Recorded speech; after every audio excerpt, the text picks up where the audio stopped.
নমস্কার বন্ধুরা, মিনুর ছোট্ট রান্নাঘরে জানাই সকলকে স্বাগত।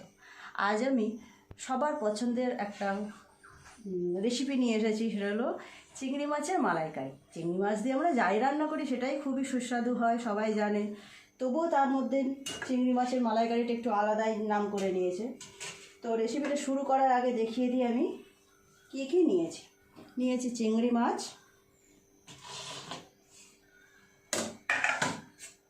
নিয়েছি টমেটো পেস্ট, আদা রসুন পেস্ট, আর পেঁয়াজ গ্রেট করা। আর যা লাগবে নিয়েছি, আর যা লাগবে হলুদ গুঁড়ো, লঙ্কা গুঁড়ো, জিরে গুঁড়ো, ঘি, নুন, টক দই, এনে গোটা গরম মশলা, তেজপাতা, শুকনো লঙ্কা ফোড়নের জন্য, আর নিয়েছি নারকেলের দুধ, আর নিয়েছি চিনি। তো রেসিপিটা শুরু করব, তার জন্য আমি গ্যাসটা অন করে কড়া বসিয়ে চিংড়ি মাছটাকে ভাজা করে নেব।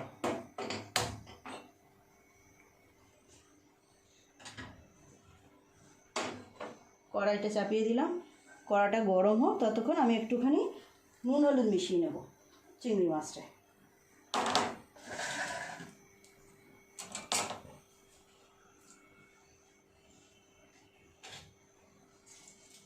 নুন, হলুদ গুঁড়ো,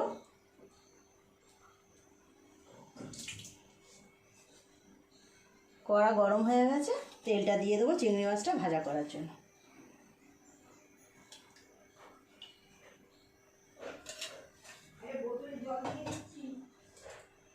তেলটা গরম হয়ে গেছে, এবার চিংড়ি মাছগুলো ভালো করে নুন হলুদ মিশিয়ে নিয়ে আস্তে আস্তে ভেজে নেব। চিংড়ি মাছগুলো যাতে সোজা সোজা থাকে তার জন্য আমি একটু কাটি করে নিয়েছি।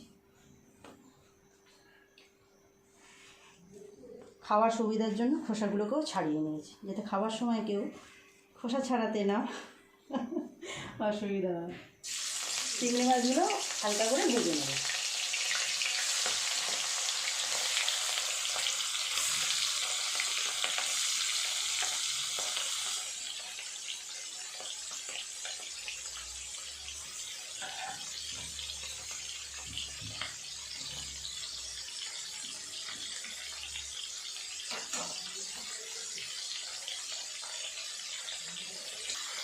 চিংড়ি মাছটা এই পাটটা ভাজা হয়ে গেছে, উল্টে দেবো, হালকা করে ভেজে নেব। চিংড়ি মাছ ভাজা হতে বেশি সময় লাগে না।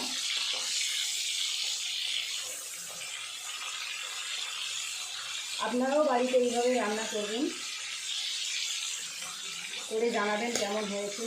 আর অবশ্যই আমার রান্নাটা দেখে একবার হলেও বানাবেন, বাড়িতে বানিয়ে জানাবেন কেমন হয়েছে খেতে।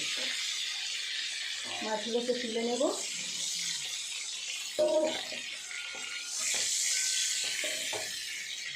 একইভাবে বাকি মাছগুলোকেও আমি ভেজে নেব, চিংড়ি মাছগুলো।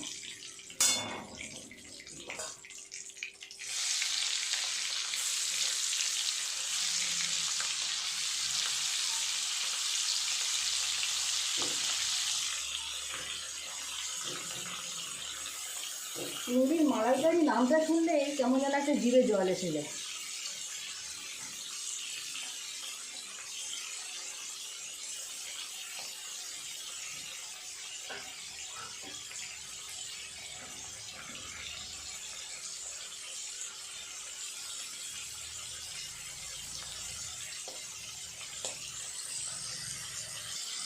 চিংড়ি মাছগুলো ভাজা হয়ে গেছে, একটু উল্টিয়ে এই কাজটা করে নিয়ে তুলে নেব।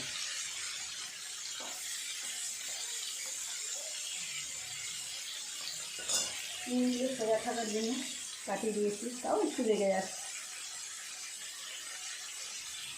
কেমন দেখতে লাগে জানাবেন কমেন্ট করে।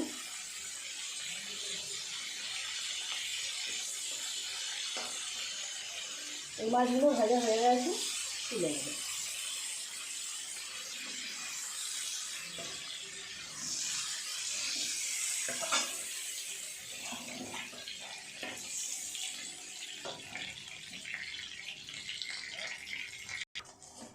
চিংড়ি মাছ তো ভাজা হয়ে গেল সবগুলো। কড়াই আর একটুখানি তেল দেব,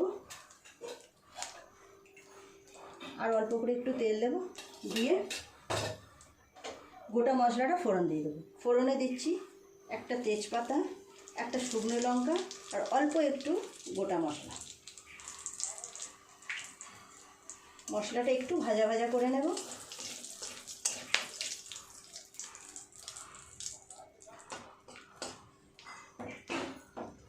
মশলাটা ভাজা হয়ে গেছে, এবারে দিয়ে দেব পেঁয়াজ বাটা।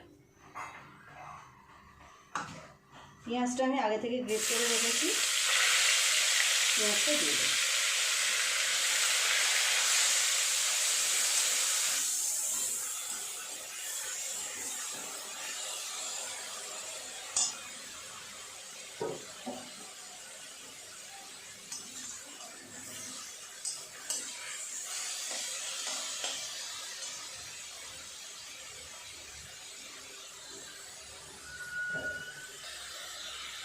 পেঁয়াজটা একটু ভাজা ভাজা হয়েছে, এবারে আমি এর মধ্যে দিয়ে দেবো আদা বাটা আর রসুন বাটা,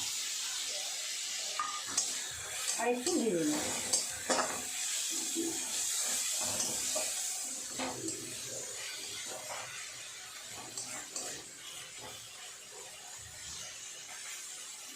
এটা একটু ভালো করে ভাজা ভাজা করে নিয়ে দিয়ে দেবো টমেটো পেস্ট।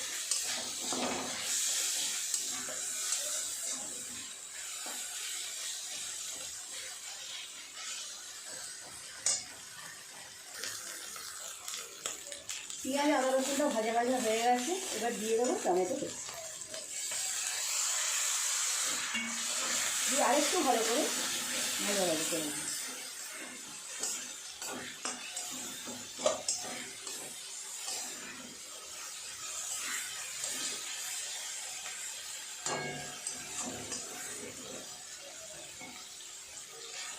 মশলাটা ভালোভাবে ভাজা হয়ে গেছে, এবার দিয়ে দেবো এক এক করে মশলাগুলো।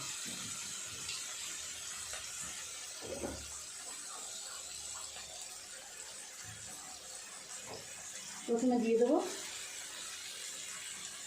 1 টেবিল স্পুন হলুদ গুঁড়ো, 1 টেবিল স্পুন লঙ্কা গুঁড়ো, অল্প করে জিরের গুঁড়ো,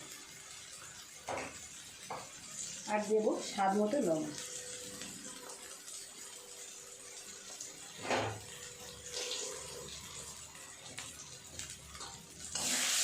মশলাটা ভালো করে কষিয়ে নেব।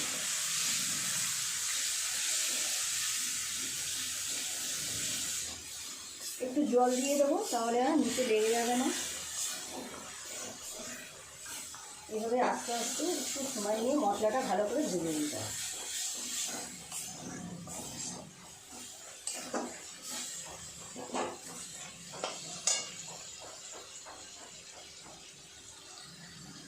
প্রায় হয়ে গেছে,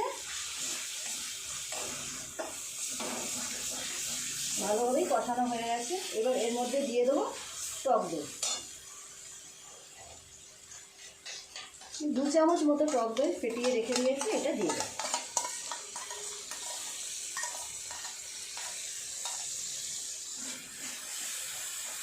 টক দইটা দিয়ে ভালো করে একটু নেড়ে নেব।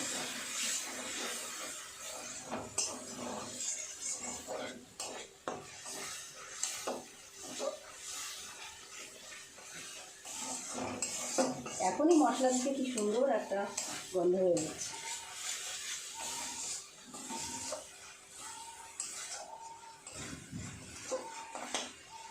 দিয়ে দেবো অল্প করে একটু চিনি,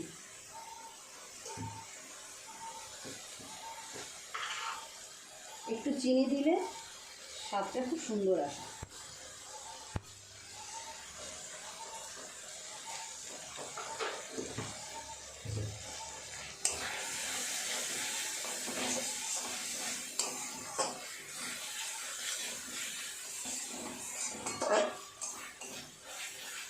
দেখুন মশলাটা খুব সুন্দরভাবে ভাজা হয়ে গেছে, পাশ থেকে তেলও ছেড়ে দিয়েছে। এবার আমি নারকেলের দুধটা দিয়ে দেবো। আমি নারকেলের দুধটা আগে থেকেই তৈরি করে রেখেছি।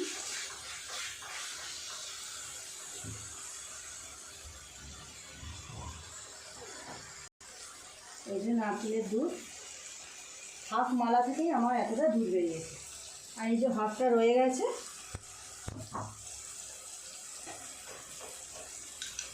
দিয়ে দিচ্ছি নারকেলের দুধ।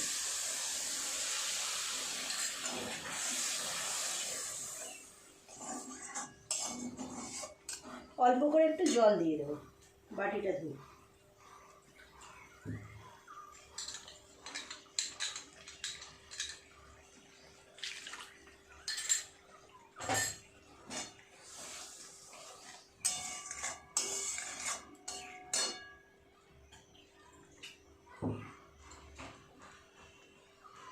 অল্প একটু জল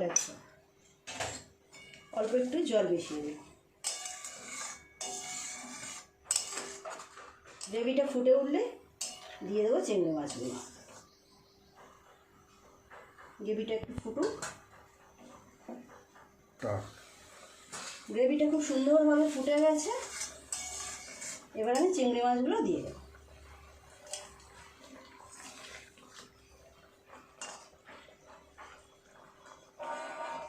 আর একটু ফুটুক, তারপর ঘি গরম মশলা দিয়ে নামিয়ে দেবো। হয়ে যাবে চিংড়ি মাছের মালাইকারি।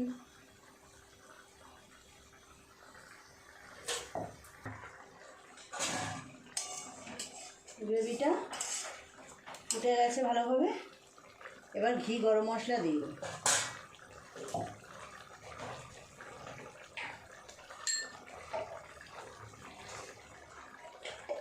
দিয়ে দেবো ওপর থেকে ঘি।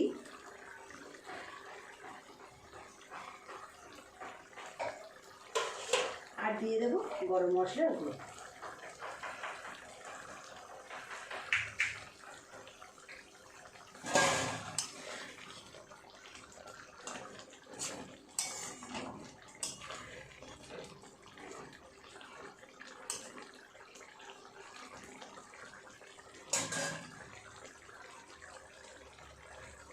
গ্রেভিটা ভালোভাবে ফুটে গেছে।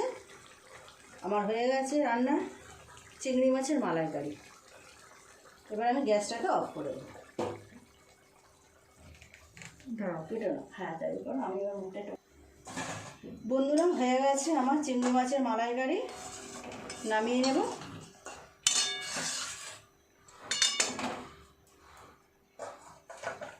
কালারটা যা হয়েছে না, দেখেই লোভ হচ্ছে।